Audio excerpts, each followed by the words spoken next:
Bonjour les amateurs de voitures. Aujourd'hui, Ross m'apporte le Hyundai Tucson N-Line achevé 2026. Achevé pour hybride, pas hybride branchable. C'est une option l'hybride branchable, right? C'est 5500 si j'ai bien vu. Mm-hmm. Et puis ça, c'est un VUS ou un multisegment compact refait. Un petit aperçu des changements.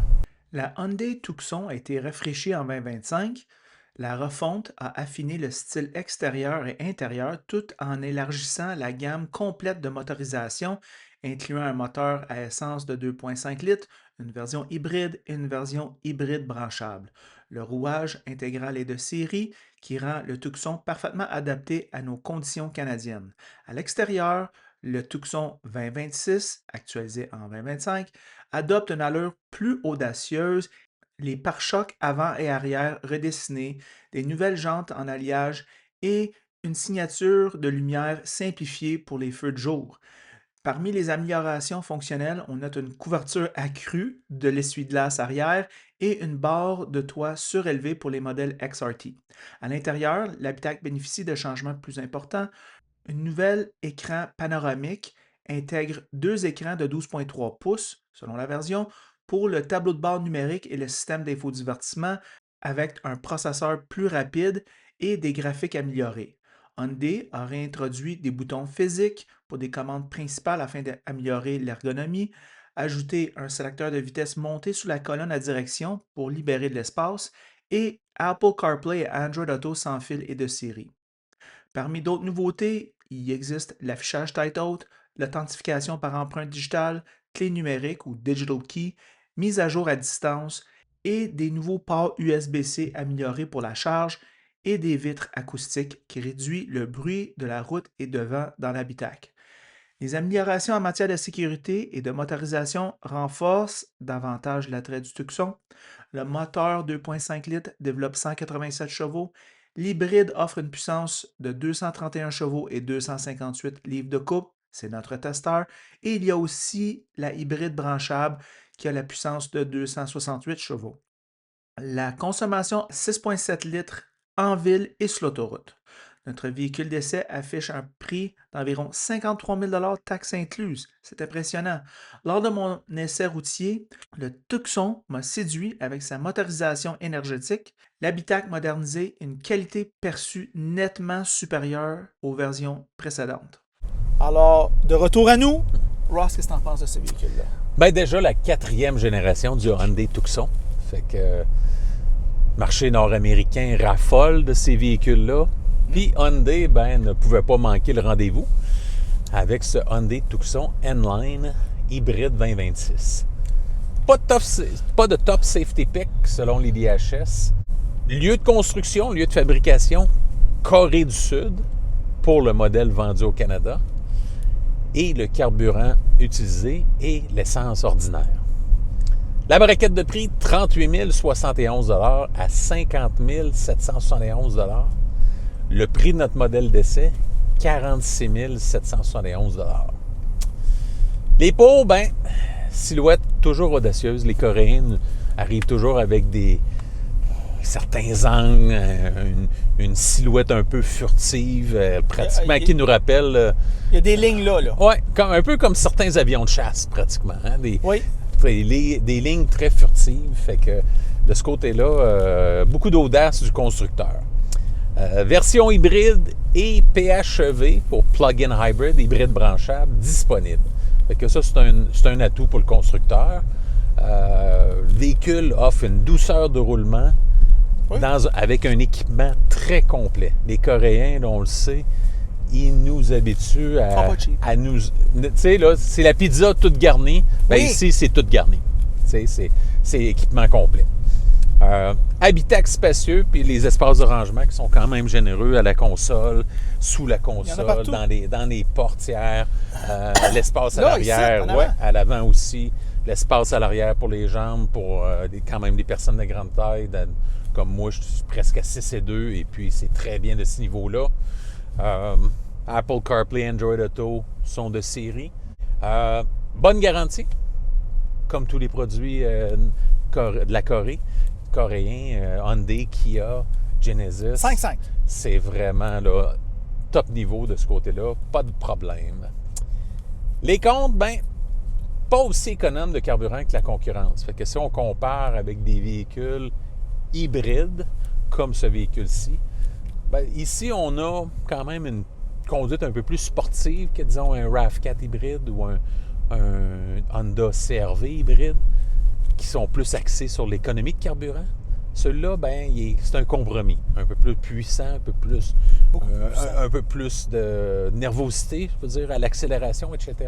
Ce qui fait que de ce côté-là, ça se ressent sur la consommation de carburant. Moteur turbo et système hybride. Fait que c'est sûr qu'on est allé un peu plus audacieux comme la silhouette en termes de mécanique. On a une mécanique 4 cylindres, turbo compressé, jumelé à un système hybride. Les Japonais sont plus conservateurs là-dessus. Ils vont avec un moteur atmosphérique. Pas de levier de vitesse. Le dernier Honda CR-V qu'on a essayé, puis disons les Toyota RAV4, il y a un levier de vitesse là, dans la console centrale. Ici, on est allé plus à l'américaine avec un levier de vitesse là, attaché au volant. La concurrence. Il y en a beaucoup. On peut penser au Chevrolet Equinox, Dodge Hornet, Ford Bronco Sport, Ford Escape, qui est à sa dernière année de production, la dernière année là, présente dans les concessionnaires Ford. On ne comprend pas pourquoi, parce qu'il se vend plus que le Bronco Sport, mais on a décidé chez Ford de garder l'Escape. GMC Terrain, Honda CR-V, Jeep Compass, Kia Sportage, Mazda CX-5, Mazda CX-50, Mitsubishi Outlander, Nissan Rogue, Subaru Forester, Toyota RAV4 et pour finir, le Volkswagen Tiguan. Ce qui fait que beaucoup de joueurs sérieux. C'est la jungle, c'est le créneau le plus populaire chez nous. Avec les sous-compacts, c'est définitivement les deux segments de l'industrie automobile là, les plus populaires au Québec et pratiquement en Amérique du Nord, là, à l'exception des sous-compacts qui sont moins populaires chez nos voisins du Sud. Mais on peut dire en général, là, pour le continent nord-américain, les VUS compacts ont la cote. Fait que quelles sont tes premières impressions sur le Hyundai Tucson N-Line hybride 2026? Extrêmement favorable. On va commencer avec la ligne extérieure, ou devrais-je dire les lignes extérieures, qui sont partout. Si vous aimez les lignes dans la carrosserie, achetez-vous un Hyundai Tucson. C'est fou comment il y a de la ligne là. Ross, le design extérieur, moi, j'ai une opinion différente. Je trouve que ça commence à faire, dans mon opinion personnelle, un petit peu gamique. Bon, c'est chacun à son goût, mais c'est ça qu'il y en est. Il a de l'air gros de l'extérieur, il est énorme à l'intérieur. Vraiment, là, moi je m'en rappelle, il y a, me semble, 6-7 ans qu'on faisait des Tucsons, puis c'était très confiné à l'intérieur, plus petit, plus petits. Là, Hyundai ont ouvert la machine, puis là, il y a de la place en masse. On va commencer assis en avant. La fenêtre en avant, elle est moyenne. Fenêtre de côté, très grande. Arrière, 3/4, quand même pas si pire. Et la fenêtre en arrière est écœurante. Fait que ça, c'est qu'est-ce qu'il y en a de la visibilité. Bonne insonorisation, beau toit ouvrant, laisse beaucoup de lumière naturelle rentrer. Ouais. Et pour nous, et les passagers en arrière. Tout à fait. Sur une journée de même, c'est parfait. On a ici une porte qui est excessivement mince, mais néanmoins, on a 3 différentes textures qui fait quand même somme toute une belle porte. J'ai rien à dire là-dessus. Les bancs sont somme toute assez confortables. Le silence de roulement est là. On a ici le beau layout de l'infodivertissement et le tableau de bord digital. Bonne remarque que tu faisais, je pense, hors caméra, ça fait GV70. Ouais. C'est très, très beau. On a une belle disposition ici pour la climatisation, des gros boutons pour naviguer ici dans l'infodivertissement. C'est très, très bien. On a des USB-C ici pour la recharge, une 12 volts. C'est très épuré. Ici, on peut mettre plein de stock. On a un chargeur ici sans fil. C'est très, très bien. C'est très, très bien. J'ai rien à dire. On a de l'espace. On se frotte pas les coudes. Assis derrière moi-même, en masse d'espace. La valise est énorme. C'est très winner. C'est très winner. Les choses de base, elles font très bien. Je vais parler de ce qu'elle fait peut-être un peu mieux que les autres. Moi, je trouve la combinaison moteur-transmission, je sais pas, on dirait tout, c'est plus joyeux.